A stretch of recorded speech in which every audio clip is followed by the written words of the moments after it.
You think villains lie? They don't. Villains are the ones who see too clearly and refuse to play along. That's why the moment you start reading people accurately, you're no longer the hero. You're the problem.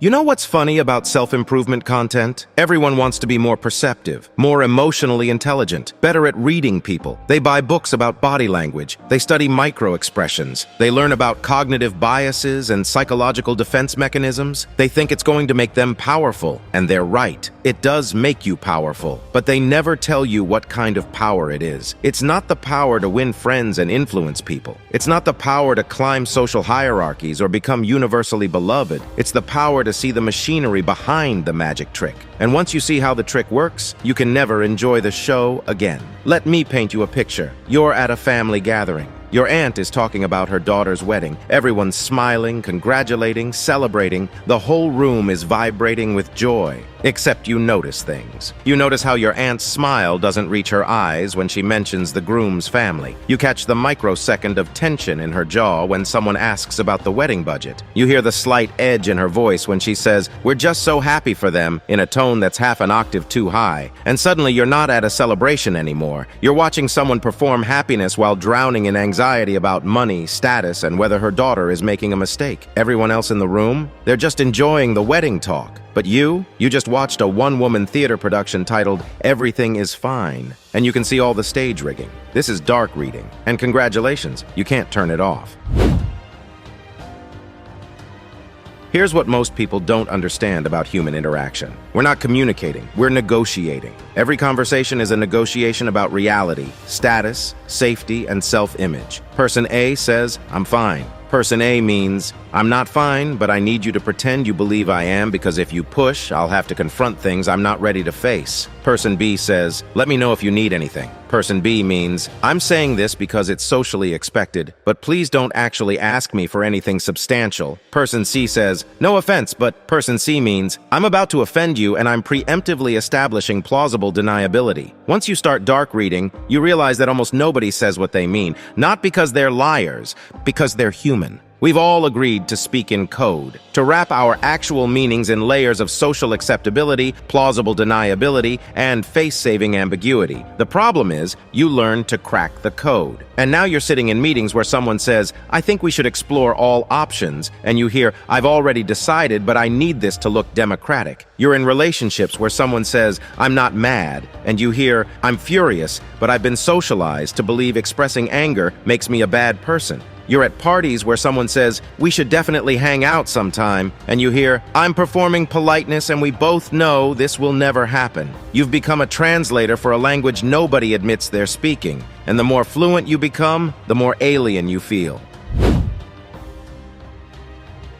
Let me tell you about the unspoken rule you're now breaking. Society has an immune system, and that immune system attacks anything that threatens the collective fiction. The fiction is this: we are all exactly who we say we are. Our stated motivations are our real motivations. Our public personas are our private selves. We mean what we say and say what we mean. This fiction is necessary, because if we all acknowledged the gap between who we pretend to be and who we actually are, social interaction would become impossible. Imagine if everyone responded to "How are you?" with 15 minutes of unfiltered psychological truth. Society would collapse in a week. So we maintain the fiction. We agree to take people at face value. We perform belief in each other's performances, but you stopped performing. Not because you're trying to be difficult, not because you're arrogant or think you're better than everyone else. You just can't maintain the cognitive dissonance anymore. Someone tells you they're happy for you, but every non-verbal cue is screaming envy. You can't pretend you don't notice. Someone claims they value honesty, but every time you're honest, they punish you for it. You can't pretend the pattern doesn't exist. Someone insists they want your feedback, but their facial expression tightens every time you offer genuine critique. You can't pretend they actually want what they say they want. And here's where it gets dark. The moment you reflect back what you're actually seeing, even gently, even with compassion, you become the aggressor. You seem upset about something. Them, "I'm fine. Why do you always have to analyze everything?" You, "I noticed you haven't asked about my life in a while." Them, "Wow, so you're keeping score now? That's toxic." You say you want honesty, but you get defensive when I'm honest. Them. You're not being honest, you're being cruel. You're being punished for accuracy, because accuracy threatens their self-image, and people will burn entire relationships to the ground before they'll update their self-image. And this is exactly why most people never learn to read others properly, because no one trains you to see patterns without turning you into the villain. Most people don't read people. They guess, and then they're shocked when they're wrong. They trust words, smiles, tone. That's why they get manipulated, disrespected, or quietly sidelined. The 30 days social intelligence inside the Whisper training bundle isn't to make you likable or social. It trains you to see what changes when someone lies, when respect drops, when intent leaks through behavior. No tricks, just pattern recognition, how conversations are negotiated and status shifts silently. Lifetime access. Social intelligence is the part that changes how you see people permanently. If you're done guessing, this is where you start. Use it carefully. Link is in the top comment. Here's what the journey looks like from the inside. Stage 1. You feel smart. You're noticing things other people miss. You feel like you have a secret superpower. Stage 2. You feel frustrated. Why can't everyone else see what's so obvious? Why do you have to pretend you don't notice the elephant in every room? Stage 3. You feel isolated. You realize most people aren't oblivious. They're choosing ignorance, and they resent you for not making the same choice. Stage 4. You feel grief. You mourn the loss of simple connection, the easy laughter, the comfortable small talk, the ability to just take things at face value. Stage 5. You feel acceptance. This is who you are now. This is how you see the world. And it comes with a price. That price is loneliness. Not the loneliness of being alone. The loneliness of being surrounded by people and still feeling fundamentally unseen and unable to unsee. You're at a party. Everyone's having fun. And you're having fun too, technically. But there's a part of your brain that never shuts off. The part that notices how John positions himself near the door at every social gathering, ready to escape. The part that sees how Sarah's laugh gets louder when her ex enters the room, performing indifference. The part that catches how Mike steers every conversation back to his achievements, desperately seeking validation he'll never feel. You see the wounds everyone's trying to hide, the needs they can't articulate, the patterns they can't escape. And the worst part? You see your own patterns too. You've become hyper-aware of your own masks, your own performances, your own desperate negotiations with reality. Dark reading doesn't just work on other people, it works on yourself. And once you see your own machinery, even your authentic moments feel calculated. There's a fork in the road that every dark reader eventually faces. You have a power. The question is, what will you do with it? Option A. Become a manipulator. Use your reading ability to get what you want. Learn exactly which buttons to push. Become a master of influence, persuasion, and control. Tell people what they want to hear. Mirror their values back to them.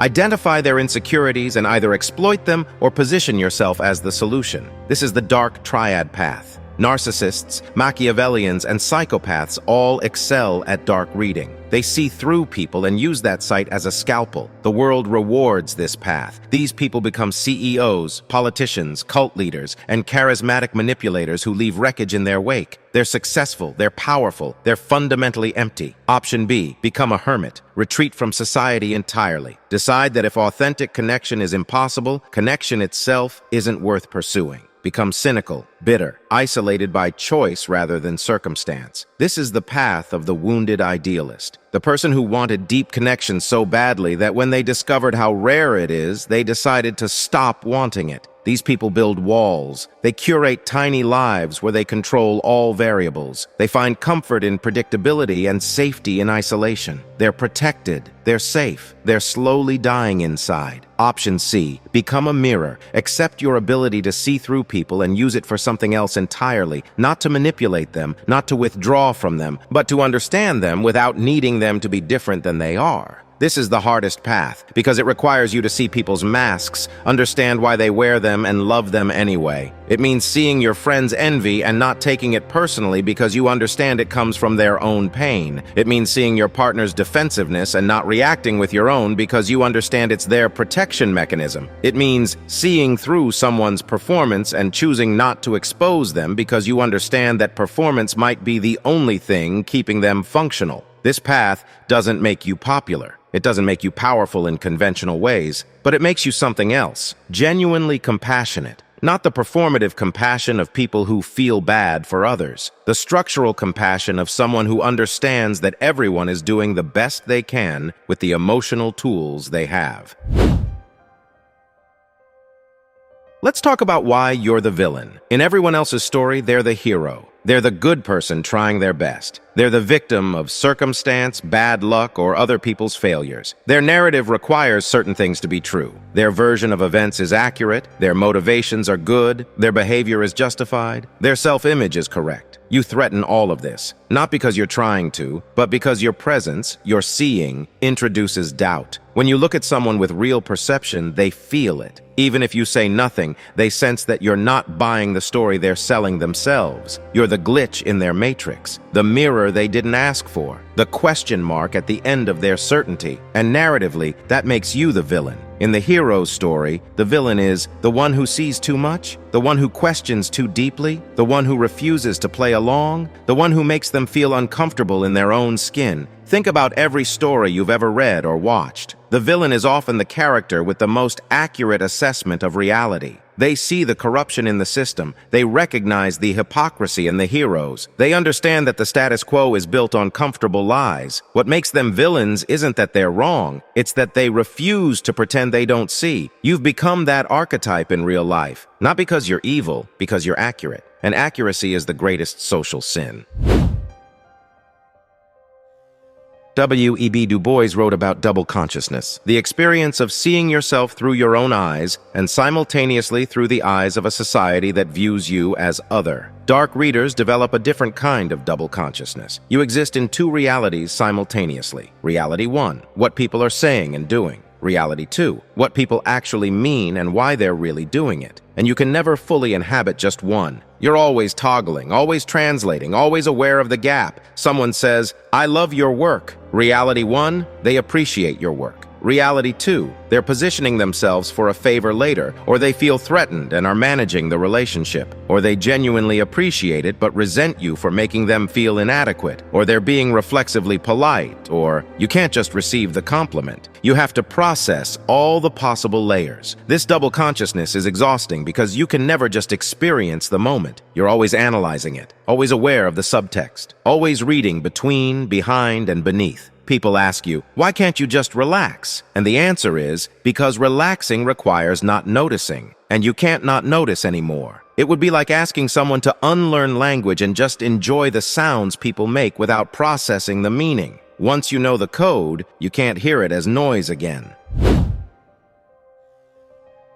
But here's what keeps you going. Every once in a while, you meet another dark reader. You recognize each other immediately, not because you say anything explicit, but because there's a quality of presence, a way of listening that goes deeper than the words, a comfort with silence that most people find unbearable. The conversation is different. There's less performance, less posturing, less need to maintain the fiction. You can say, "I noticed you seemed uncomfortable when she said that," and instead of denial or deflection, you get, "Yeah, I was. Want to know why?" You can acknowledge difficult truths without it becoming a conflict. You can sit in the complexity of human motivation without needing to simplify it into heroes and villains. You can be truly known, not just accepted. These moments are rare. Sometimes years pass between them. But when they happen, you remember why you can't go back to comfortable ignorance. Because the depth of connection possible when two people drop their masks entirely is worth 1,000 surface-level friendships. The problem is, you can't force these moments. You can't make someone ready to be seen. All you can do is remain visible yourself and wait.